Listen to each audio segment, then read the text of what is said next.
오늘 아침 뉴스 연구소.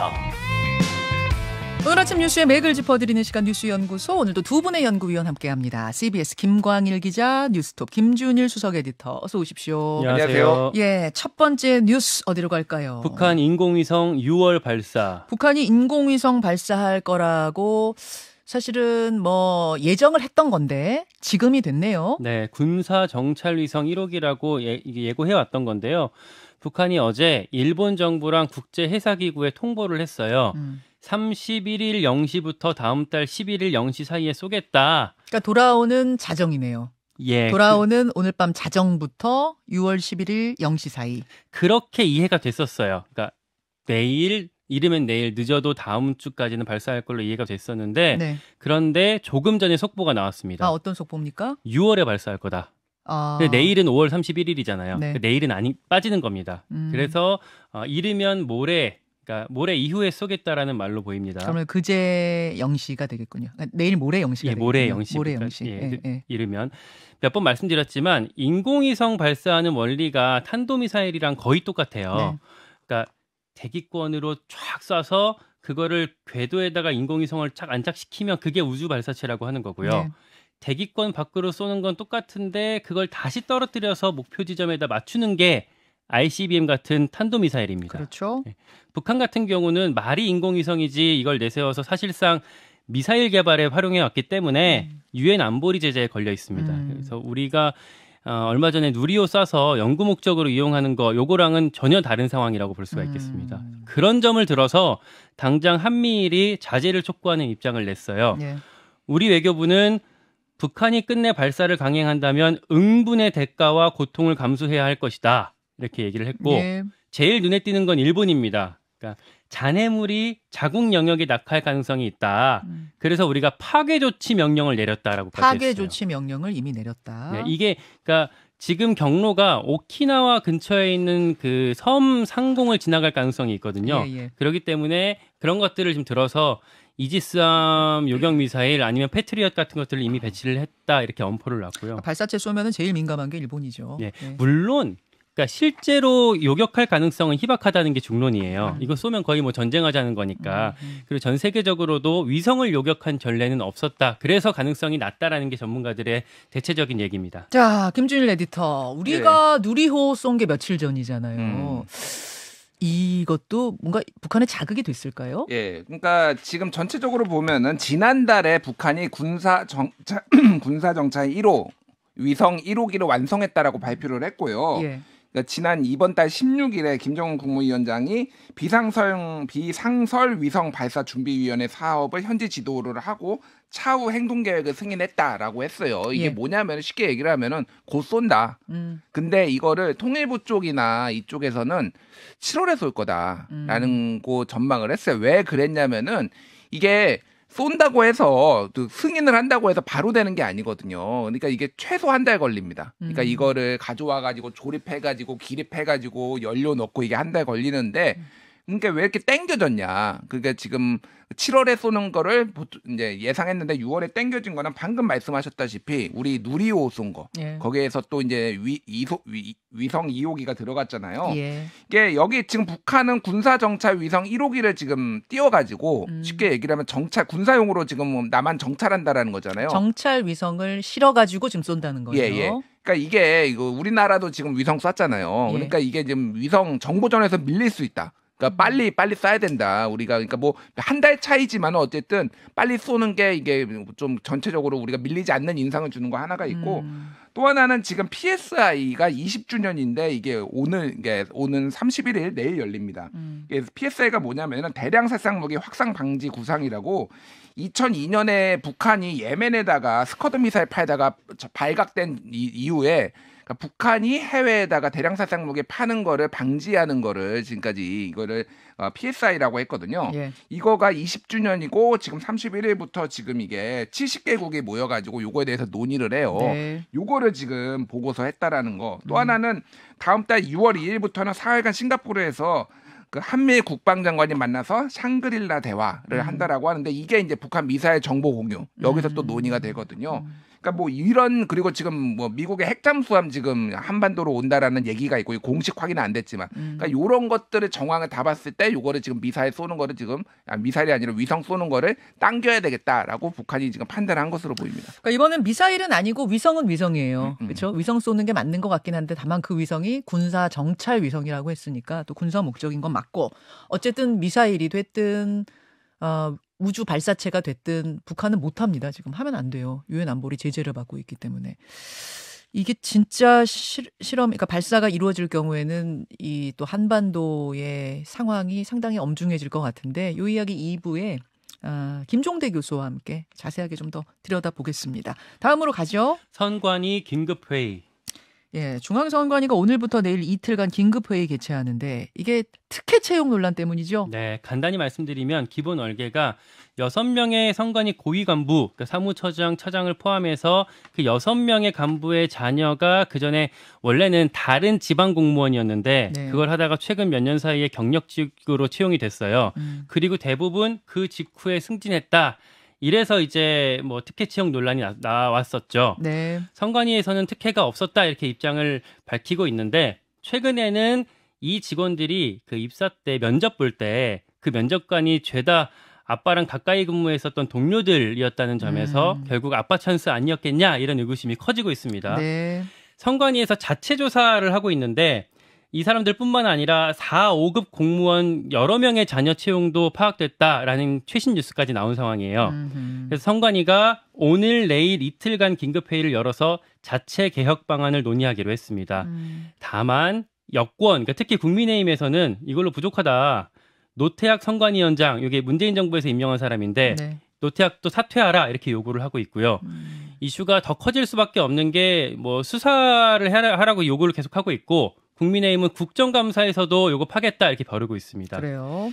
정치권 취재를 좀 해봤는데 그 선관위가 견제받지 않는 권력이기 때문에 뭐 그 그런 권력은 썩기 쉽다. 그러니까 어느 정도 좀 이번에 빌미를 줬기 때문에 선관위를 개혁할 필요가 있다라는 데에 있어서는 여야가 어느 정도 공감대는 있는 것 같아요.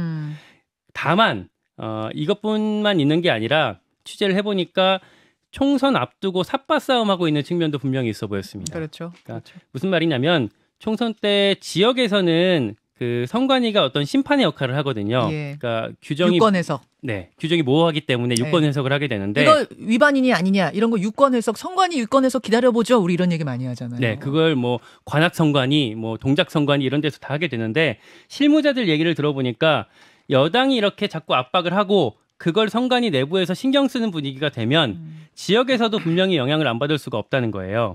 뭐 물론 뭐 편파 판정까지 할 수가 있겠냐마는 여기서 이렇게 까다롭게 하다 보면은 야당에서는 그 좀 분위기가 위축될 수밖에 없다. 뭐 후보가 그러진 않겠지만 선거 운동원 같은 경우에도 이제 위축될 수가 있기 때문에 이렇게 하는 게 여당한테는 손해 볼 게 없는 장사가 되는 거고 그러다 보니까 여야가 다 예민할 수밖에 없는 상황이라고 합니다. 그러니까 선관위에서 정말 특혜 채용이 있었고 아빠 찬스에 의한 채용이 있었다면 분명한 문제죠. 네. 분명한 문제고 분명히 개혁해야 될 부분이긴 하지만 거기에 총선을 앞둔 시점 때문에 정치적인 이슈도 좀 섞여 있는 분위기. 그렇습니다.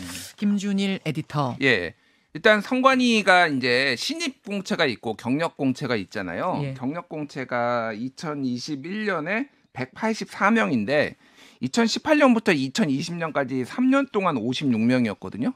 그러니까 엄청 많이 뽑았어요. 그러네요. 2021년. 그러네요. 그리고 2022년에도 1, 2월에만 27명 뽑았습니다. 그러니까 이거는 왜 그런 것이냐라고 했을 때 뭐 알 수는 없지만은 그러니까 지금 그래서 경력을 많이 뽑고 신입을 점점 줄여나가고 있어요. 근데 이거를 이제 이런 보도까지 이제 이 상황이 되니까 자기 내부 자녀들이나 아는 사람들 지금 특혜 주려고 이렇게 경력 공채 확 늘린 거 아니냐 과거에 비해서 뭐 이런 얘기들이 근데 나옵니다. 신규가 아니라 경력이면은 어떤 특혜 채용으로 들어오기가 더 용이하니까 시험 절차도 그렇고. 상대적으로 그렇죠. 지금 여기 들어온 사람들이 보면 사무총장이나 사무차장 여기가 네. 지방직 뭐 9급 공무원, 네. 8급 공무원이 이제 중앙직 8급, 9급 뭐 이렇게 온 거잖아요. 예. 그 면접 절차가 좀 더 간소하고 어쨌든 경력이 어느 정도 인정이 되니까 경쟁률이 낮은 거죠. 쉽게 얘기를 하면. 그러니까 필기 시험 없고 뭐 있는지 없는지 확인 안 했습니다만 상대적으로 압력이 좀 더 이제 적은 거니까. 그리고 아까 김광희 기자가 얘기했지만 면접관이 다 이를테면은 사무총장 아는 사람들, 뭐 이런 사람들 같이 근무했던 사람들, 뭐 그렇죠. 이랬던 거죠. 그러니까 경력 네. 시험은 원래 면접이란 게 제일 중요하잖아요.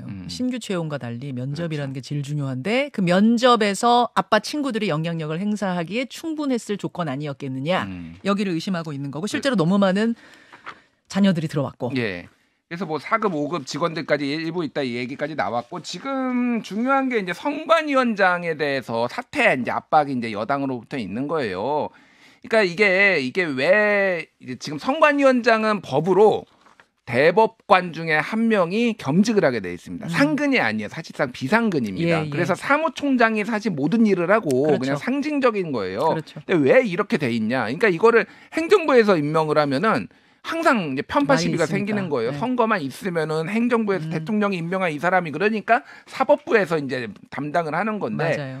최소한 그러면 상근으로 해야 되는 거 아니냐? 왜냐하면은 다들 임시로 왔다 갔다 가고 사무총장 내부에서 몇십 년 동안 사무총장이 이거를 관할을 하면서 내부 문제를 약간 이게 독립기구라는 이런 독립성의 특수성 때문에 내부가 좀 부패할 가능성에 대해서는 너무 간과한 것 아니냐라는 얘기가 나와서 압박은 아까 전에 그 배경에 대해서는 얘기를 했고 이거에 대해서 좀 이제 상근으로라도 바꿔야 되는 거 아니냐. 제도 개선. 법원에서 뭐 그러니까 대법원이 임명을 하더라도 뭐 이런 얘기들이 있습니다. 선관위원장을 최소한 상근으로라도 좀 하자. 여기 지금 너무 물이 고여 있다. 이제 이런 얘기가 나오는 거군요. 네. 그리고 전체적으로 보면은 지금 이 노태학 선관위원장 이제 대법관에 대한 거취 압박이 있는 게 지금 다른 뭐 문재인 정부에서 임명했던 기관장들에 대한 압박하고 비슷해요.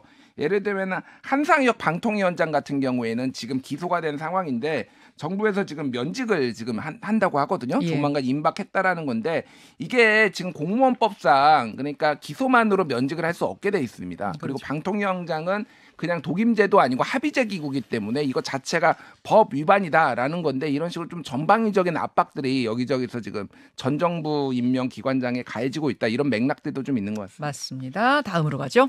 김남국 징계 절차 착수. 코인 투자 논란으로 국회 윤리위에 제소가 된 김남국 의원 이제는 징계가 본격적으로 좀 논의가 들어가는 거예요? 네, 오늘 윤리특위가 열리는데요. 취재를 해보니까 김남국 의원 징계 안건이 윤리심사자문위원회에 회부한다고 합니다. 여야의 이견이 없대요. 예. 국민의힘이 지난 8일 날 제소했으니까 승려기간 20일도 다 채운 상태고요. 그럼 이후 절차 어떻게 되냐? 자문위에서 30일 내로 결론을 내야 되고 필요하면 30일을 더 연장할 수 있습니다. 그럼 최장 2달이군요. 그렇죠. 그리고 그 결과가 나오면 다시 윤리특위 본회의에서 각각 징계 의결을 해야 하는데요. 그렇게 하다 보면은 한 여름 정도까지 가게 될 수가 있을 것 같아요. 최장 기간을 다 채운다면은 그러면 사실은 좀 오래 걸리는 거예요. 네. 징계까지. 그래서 여권에서는 절차를 좀 앞당기자, 여야가 합의하면 규정상 문제 없지 않느냐라고 얘기를 하고 있고요. 어제 국민의힘 윤리위원 한 명을 취재를 해보니까 이런 얘기를 하더라고요. 국민 신뢰랑 관련한 문제인데 국회가 이걸 내팽개치고 어떻게 다른 입법을 하겠냐라고까지 얘기를 하고 반면에 민주당 쪽의 고위 관계자한테 물어보니까 다른 얘기를 해요. 검찰 수사까지 포함해서 충분한 조사가 필요하지 않겠냐. 아, 검찰의 수사 진행 상황까지 좀 보면서 네. 그러니까 도덕적인 부분 말고 법적인 부분도 좀 들여다봐야 되지 않겠느냐? 네. 신중하게 가겠다라는 얘기고 이걸로 이제 여야가 아마 당분간 좀 맞설 것 같습니다. 눈에 띄는 거는요. 민주당 당내에서 최근에 김남국 의원한테 의원직 사퇴해야 되는 거 아니냐 이런 얘기가 많이 나와요. 그러니까 제명 말고. 아, 제명 말고 자진 사퇴? 네. 그러니까 제명은 그전까지 YS 사례가 유일하잖아요. 헌정사상. 사실은 그러니까 의원들이 동료 의원을 제명한 사례가 역사상 딱 한 번밖에 없어요. 네, 그것도 이제 뭐 정치 탄압처럼 또 읽힐 수가 있기 때문에 그러면 김남국 의원 이 사안은 정치 탄압이 아닌데 오히려 그렇게 읽혀서 김남국 띄워주기 될 수 있는 거 아니냐. 개딸 이제 강성 지지자들한테는 오히려 김남국 의원이 영웅시 되는 거 아니냐. 그게 결국 당의 부담으로 돌아올 수밖에 없다. 그러니 자진 사퇴해야 되는 거 아니냐 이런 압박이 내부에서 물밑에서 좀 나오고 있습니다. 김준일 에디터. 예. 근데 지금 민주당 의원도 아니잖아요. 김남국 의원 무소속. 근데 뭐 자진 사퇴를 민주당에서 하라고 한들 뭐 김남국 의원이 그렇게 하겠습니까? 뭐 물밑 조율이죠, 사실은. 그런 것들이 이제 뭐 정치에서 있는 일인데 뭐 김남국 의원의 스타일상 그게 뭐 사퇴를 할지 뭐 그건 그러니까요. 뭐 가능성 높아 보이지 않고 요즘 뭐 김남국 어딨냐 도대체. 그래서 뭐 온 언론들이 지금 찾아다니고 있어요. 뭐 몇몇 언론들이 안산 지역구 사무실에서 보고 뭐 자택 사무실에서 그래서 거의 뭐 원리를 찾아라 수준으로 지금 김남국을 찾아라 하고 있는데 그만큼 이제 사람들이 관심도 많고 예. 뭐 하고 있는 거냐 도대체. 근데 지금 뭐 검찰 수사를 대비하고 있다 뭐 이런 얘기들이 나오고 있는데 그래서 당분간 뭐 자명이 길어질 것 같고 민주당 입장에서 상당히 이제 부담이죠. 그래서 그렇죠. 오늘 이제 국회 본회의에서 지금 여러 일이 있는데 하나는 간호법 네. 뭐 이제 재의결할 거예요. 이거는 약간의 맞불 성격도 있습니다. 그리고 이제 윤관석 이성만에 대해서 이제 체포동의안 이게 이제 보고가 되면은 오늘 보고가 되죠? 예, 오늘 보고가 되면 다음 달 빠르면 12일 뭐 네. 요 전후로 해가지고 아마 표결. 표결할 가능성이 있고 그래서 민주당 입장이고 어제 좀 JTBC 보도가 하나가 나왔는데 예. 뭐 지금 뭐 압박을 했다 뭐 이런 얘기들도 있어서 이거 논란이 되고 있습니다. 예. 오늘 뉴스가 많습니다. 인터뷰를 하나하나 차근차근 풀어볼게요. 두 분 고생하셨습니다. 고맙습니다. 감사합니다. 김현정의 뉴스쇼는 시청자 여러분의 참여를 기다립니다. 구독과 좋아요, 댓글 잊지 않으셨죠? 알림 설정을 해두시면 평일 아침 7시 20분 실시간 라이브도 참여하실 수 있습니다.